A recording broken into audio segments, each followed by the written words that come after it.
Mas Jesus veio trazer um escape para que o homem tenha um meio de salvação.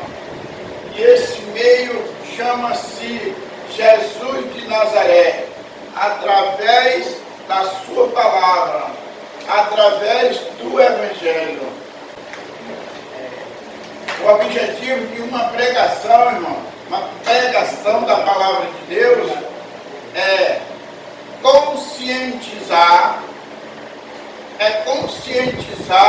o povo que necessita de salvação, necessita de Jesus para que ele compreenda o caminho da salvação. Jesus foi assunto do céu, mas ele deixou a igreja responsável para fazer esta obra aqui na terra, irmão. Os anjos queriam pregar. Essa responsabilidade que nós temos hoje, os anjos queriam, né, irmão? Mas Deus concedeu o homem. Você já pensou um anjo chegar aqui pregando para nós? Tá ruim? O homem é melhor, porque nós se entendemos, né, irmão? Nós somos seres humanos e aí nós se entendemos melhor. Chegar um anjo pregando aqui, nós vai morrer.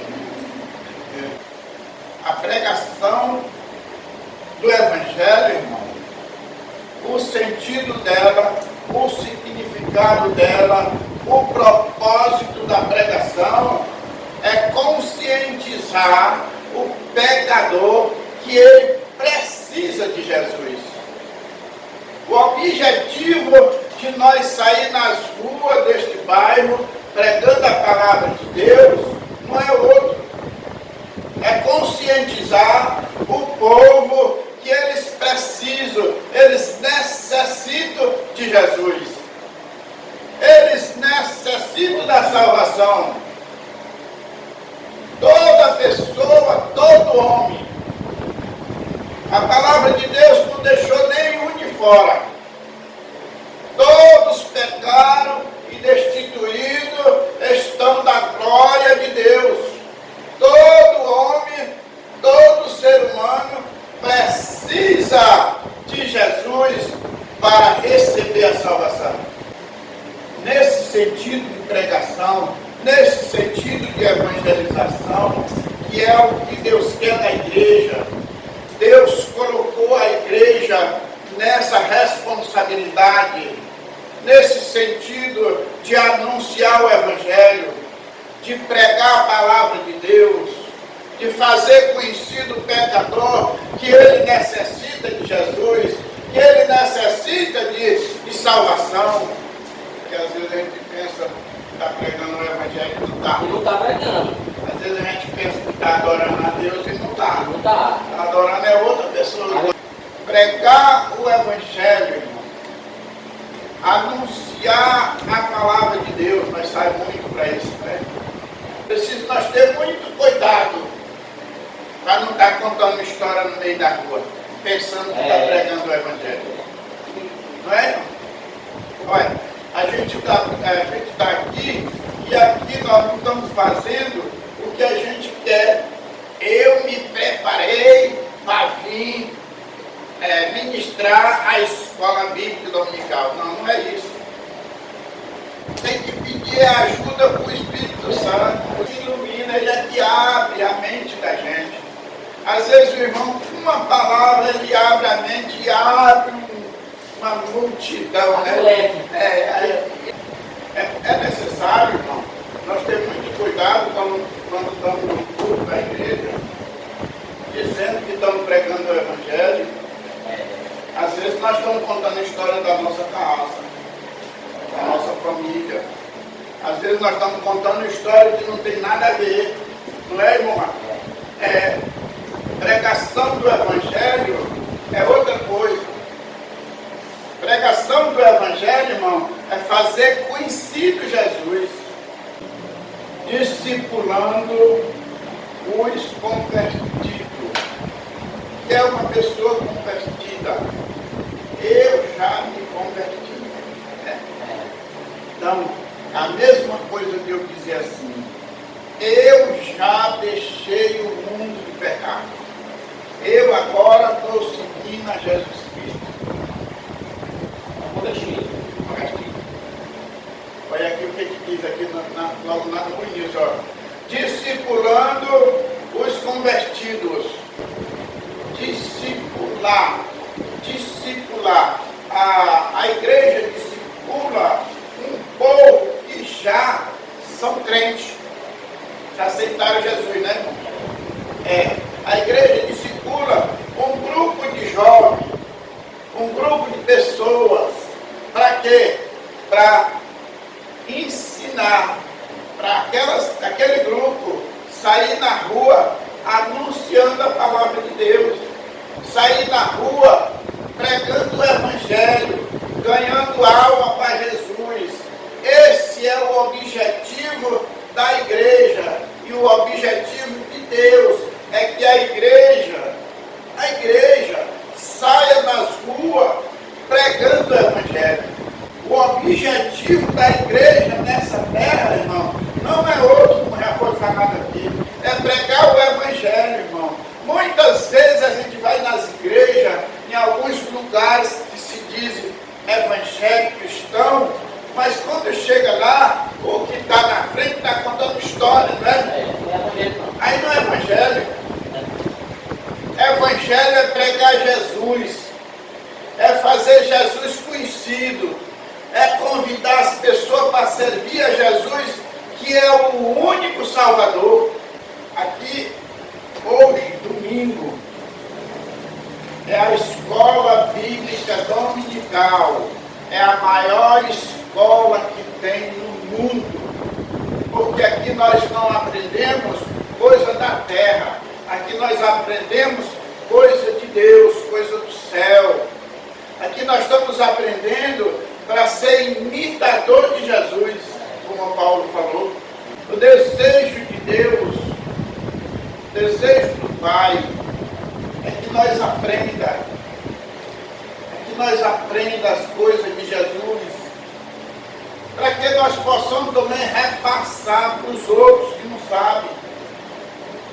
O desejo do Pai, do Criador, é que a igreja terrena aprenda as coisas de Jesus, sejam meio imitadores,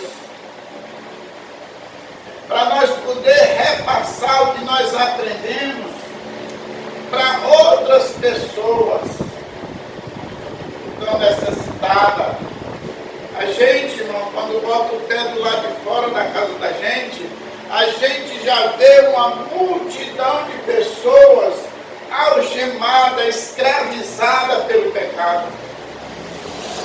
E tem mais uma coisa, essas pessoas, se a gente não souber entrar, ainda vai se dar mal, porque eles estão gostando da escravidão. Tem pessoa na igreja que é crente, mas não é discípulo. Será que eu entendi? Como é que pode, Tomás? Pode esse negócio? Pode. Pessoas que estão na igreja, é crente, aceitou Jesus. Porque o que é o discípulo? É aquele que reproduz o que aprendeu. O camarada é crente, aceitou Jesus, mas ele continua com a vida dele, vida preguiça, vida de pecado, vida mudando. Aí eu pergunto, esse aí representa Jesus? Não representa, irmão. Ele não pode ser o discípulo. Não. Ele não pode ser o discípulo. Ele é sal? É, mas só que não é um sal que salga. Não é um sal salgado. O que acontece é que nós limitamos a adoração a um lugar. A um lugar. Por exemplo, vai para onde? Eu vou para a igreja. Fazer o quê? Adorar a Deus. Mas quer dizer que na tua casa você não está adorando, não. Quer dizer que no teu trabalho tu não adora ele, não. Quer dizer que quando tu está na tua casa lá, lendo, tu está andando, tu está dirigindo, tu está adorando. Tá, irmão. O teu casamento pode adorar a Deus, o teu trabalho pode adorar a Deus. Tudo, irmão, tudo oração é o teu viver, tudo que você faz, o que você é, o que você acha. Adoração, irmão, a tua vida é adoração. A tua vida é adoração. A tua forma de ser, o teu viver é uma adoração. Mas a tua adoração não se limita a um lugar, não se limita a 1h30. Entendeu? Essa alimentação. Só que a tua adoração ela não pode se limitar só aqui. O culto termina, mas a adoração não acaba. A adoração é direta. Adoração direta. Adoração direta. Às vezes ouve a palavra que vai para casa adorando a Deus, Adorando a Deus. Está adorando. Está adorando. Então a nossa vida é adoração. E aí outro autor quer dizer o seguinte, a adoração, ela pode ser, ela tem 3 dimensões, adoração. Tem a adoração externa, adoração interna e adoração excedente. Adoração externa, meus irmãos. Coletiva. Não, com os meus irmãos da congregação. Esse meu comportamento com os meus irmãos leva a adoração. Se eu trato de uma bem, estou adorando a Deus. Estou agradando a Deus com essa atitude. E uma das palavras para adoração na Bíblia que se aplica é agradável. Aquilo que é agradável ao Senhor se torna uma adoração. Então, se eu trato do meu bem, estou sendo agradável a Deus. Então, estou adorando a Deus. Se a gente não pensa nisso aí. Se eu distrato com o Jonathan, se eu desfaço dele, se eu caçoo com ele, eu não estou adorando a Deus. Porque isso não é agradável a Deus. Isso não é agradável a Deus, não é adoração. É isso que a gente tem que entender. Tudo que eu faço que é agradável para Deus, eu estou adorando Ele. Então a forma da gente perguntar se é pecado ou não, é perguntar, o que eu estou fazendo? É agradável ou não é agradável? Está vendo como é simples você analisar as coisas? Será se isso aqui é pecado ou não, irmão Marcos? Irmão Marcos, fumar é pecado ou não? Mas a pergunta não é essa, a pergunta é, se eu fumar, eu estou agradando a Deus ou estou desagradando a Deus? Você está desagradando por quê? Porque você está matando o teu corpo. O teu corpo é o quê? O templo? A coisa é simples, irmão. É simples, mas o ser humano ele complica as coisas. Complica. Pecado não é aquilo que eu acho que é pecado. Pecado é aquilo que não agrada a Deus. Não agradou a Deus. E tudo que agrada a Deus é um ato de adoração. Aí eu falei sobre as 3 dimensões da adoração. Primeiro é para com o meu irmão. Quando eu faço isso, eu estou adorando a Deus. E a segunda é interior. É o que eu faço lá fora e as pessoas veem. Tanto no meu andar, no meu caminhar, tudo que eu faço lá fora, o meu viver é um ato de adoração a Deus. Então tudo que eu faço lá fora, que Deus se agrada, Paulo diz assim, ó, quer comais, quer bebais, fazer tudo para quê? Para quê? Para a glória de Deus. Então observe que ele usa 2 palavrinhas que todo animal faz. Quer comer e beber. Quer comais, quer bebais. Isso é um instinto, irmão, é um instinto natural do ser humano e dos animais. A gente só assim, Paulo usou assim, 2 instintos que todo animal, todo mundo faz, que são simples, que é comer e beber. Quanto mais você andar, você trabalhar, você dirigir, você conviver com a tua esposa, com o teu irmão, isso é mais importante do que comer e beber. Tudo é para adorar a Deus. Quer comais, quer bebais, fazer de tudo para a glória de Deus, para que ele seja adorado. Aqui, ó, eu falei sobre adoração é nossa vida, correto? Aí só que o autor que eu li, ele diz o seguinte, é claro que tem atitude, tem ações que são mais importantes do que outras, no que diz respeito à adoração. Vamos lá, para vocês entenderem. A minha vida é adoração, sim ou não? Se eu ando, se eu trabalho, tal, é adoração, certo? Só que tem ações que eu faço que são mais importantes do que outras. Por exemplo, Paulo fazia tendas, sim ou não? Paulo escrevia a Bíblia, sim ou não? Sim. Por 2, foi o mais importante? Escrever a Bíblia. Só que fazer tenda também ele está adorando a Deus. Escrever também está adorando. Só que na visão da importância, o mais importante ali é escrever a Bíblia. Entendeu? Então, se a minha vida todinha é uma adoração, só que tem atitude que eu faço que também tem uma importância maior. Por exemplo, vim adorar a Deus no dia de domingo, levantar minha mão, abrir meu coração, adorar a Deus, é mais importante, não no que diz respeito à importância, do que eu estar dirigindo no meu carro ali. Ali eu estou adorando a Deus, sim ou não? Sim. Só que tem mais importância eu ir para o culto, adorar a Deus, glorificar a Deus, abraçar com os irmãos, fazer a coinonia, a comunhão com os irmãos. Estão entendendo assim, irmãos? Entenderam?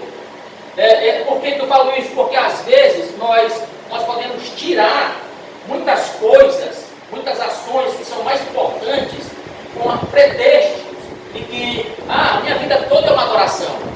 Então eu não preciso ir para a igreja. A minha vida toda é uma adoração e Então eu não preciso ir adorar no templo. Entendeu? Então eu não preciso ir adorar no templo. A minha vida toda é uma adoração. Então eu não preciso sentar no banco da igreja para adorar a Deus. Aí eu vi uma coisa, diz o seguinte: tem muita gente que se envolve tanto no trabalho de Deus que se esquece de adorar a Deus. Tem tanta gente que se envolve no trabalho de Deus e se esquece de tirar um tempo para adorar a Deus no culto. Estou falando aqui no culto. No culto, irmão. Aí ele falando lá, ele cita o exemplo da galeria do Zé da Fé, Hebreus 11.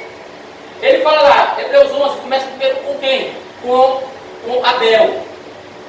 O Abel trouxe isso. Abel era um adorador. Ele começou a adorar. Aí você vê o segundo homem, Enoque. E diz que Enoque andou com Deus e Deus o tomou para si. Então o primeiro verbo de Abel é adorar. O segundo verbo de Enoque é andar. E o terceiro homem que vem é Noé. O verbo de Noé é trabalhar. Foi 120 anos trabalhando, fazendo árvore. Então você tem adorar, andar e trabalhar. A ordem, irmãos, é essa. A ordem é essa, é adorar, andar e trabalhar. Só que tem pessoas que estão invertendo a ordem. Ele quer trabalhar, ele quer andar e depois ele quer adorar. O trabalho dele se tornou mais importante do que a adoração no começo. Aí ele fala lá que muita gente se envolve no trabalho de Deus, na igreja de Deus, e se esquece de adorar. É igual a Marta. A Maria sentou para fazer o quê? Para ouvir. E a Marta estava atarefada com os muitos afazeres. Aí a Marta, Senhor, a Maria está sentada aí.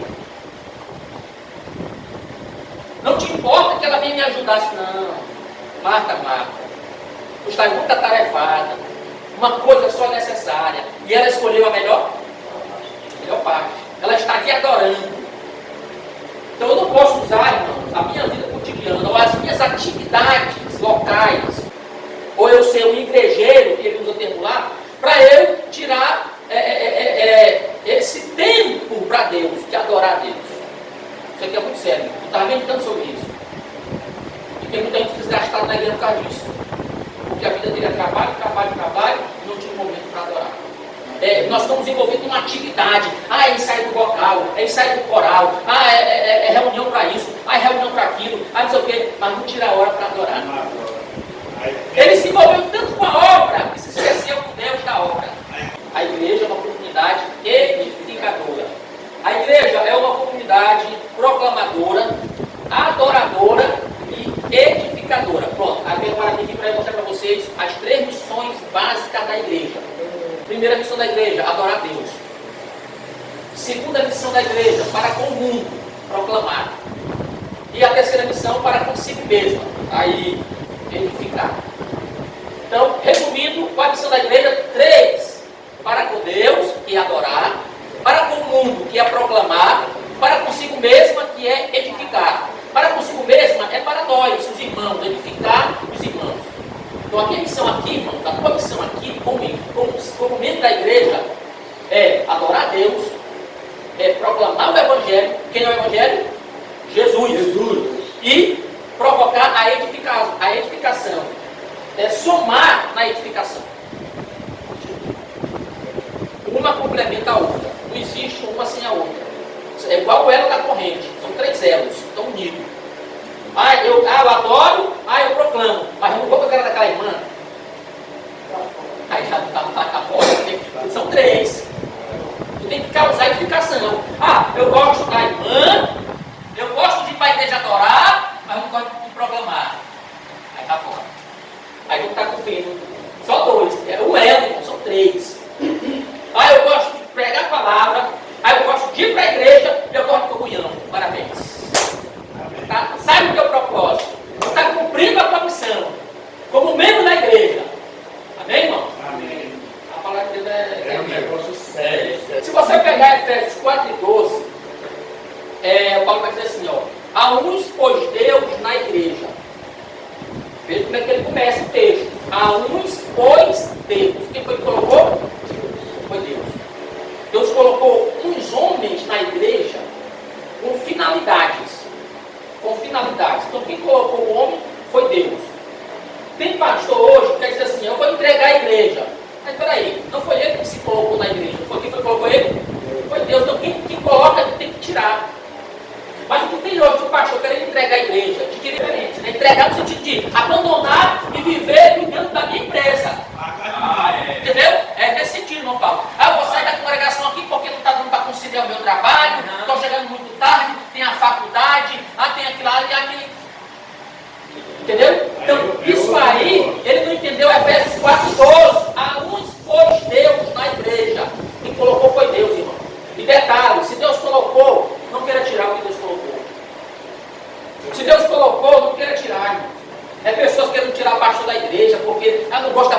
dele. Ah, eu não gosto da família dele. Eu não gosto da mulher dele. Eu vou fazer abaixo-assinado.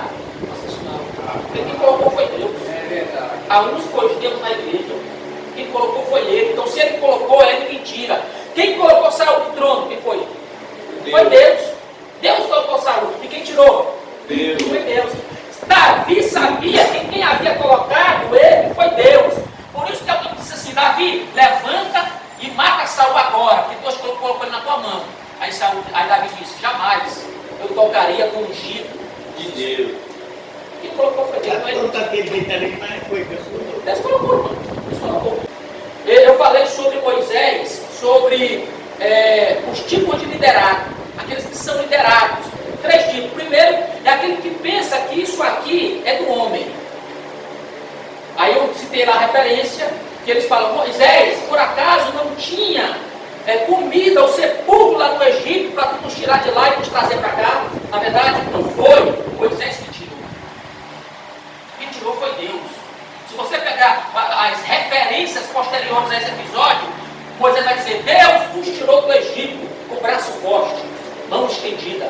Aleluia. O Senhor caminhou convosco pelo deserto. Quem tirou quem foi? Foi Deus. Então a obra que o está fazendo era Deus. Mas o liderado não entende que a obra não é do homem, a obra é de Deus. Foram os desobedientes. Tem os desobedientes no meio dos liderados. Aquele que o líder faz, não faz, ele faz. Hoje é culto e ele não vem. Amanhã é reunião e ele não aparece. Amanhã é para estar ali e ele não está. Por que você fala isso, Omar? Porque Moisés disse: amanhã ninguém saia de sua casa para ir buscar maná. Porque amanhã é sábado e não vai ter. Só que a Bíblia diz que eles levantaram, irmão, e foram buscar. Esse aí são desobedientes. E terceiro grupo liderado é um liderado que não tem fé. Moisés disse: junte hoje, na sexta, que vai dar para tu comer hoje e para tu comer amanhã. Só que eles disseram o quê? Não, rapaz, mas amanhã não vai ter, então eu vou pegar mais. Eu vou pegar mais porque amanhã é sábado e não vai ter. Eu vou pegar mais. Ele comeu daquele dia, porque ele guardou. Aconteceu, chegou mal. A igreja universal, a igreja invisível, ela é unida. Porque ela é uma só. Ela é una, não há divisão nela. Mas as igrejas locais, ou porque eu não dizia, as denominações, pode haver nela alguma divisão. Pode haver nela alguma falta de comunhão. É por isso que Paulo vai escrever à igreja de Corinto, que ali faltava comunhão entre os irmãos. E deixa eu falar aqui sobre comunhão cristã, no que diz respeito às denominações. Já que a igreja é una, sabe que a igreja ela é invisível, ela é universal? Os irmãos da presbiteriana também são meus irmãos, sim ou não? Os irmãos da batista também são meus irmãos. Ah, mas eu não gosto do batista. Ah, mas eu não gosto do presbiteriano. Está quebrando a comunhão, irmão. Está quebrando a comunhão. Aí eu lembrei de um, sobre essa questão de comunhão, de denominação. Eu lembrei de um pastor que contou um sonho de um irmão. O irmão estava sonhando. E de repente no sonho o irmão olhou e tinha alguém lutando com espada, com um ser. Aí o irmão olhou direito e viu que aquele ser que estava brigando era o diabo. E o irmão olhou de mais direito ainda e viu que aquele ser que estava brigando com alguém, ele olhou e era um crente. Peraí, é um crente? Está com a Bíblia na mão? E o irmão pegou a espada dele e começou a lutar, ajudando o irmão a lutar contra o diabo.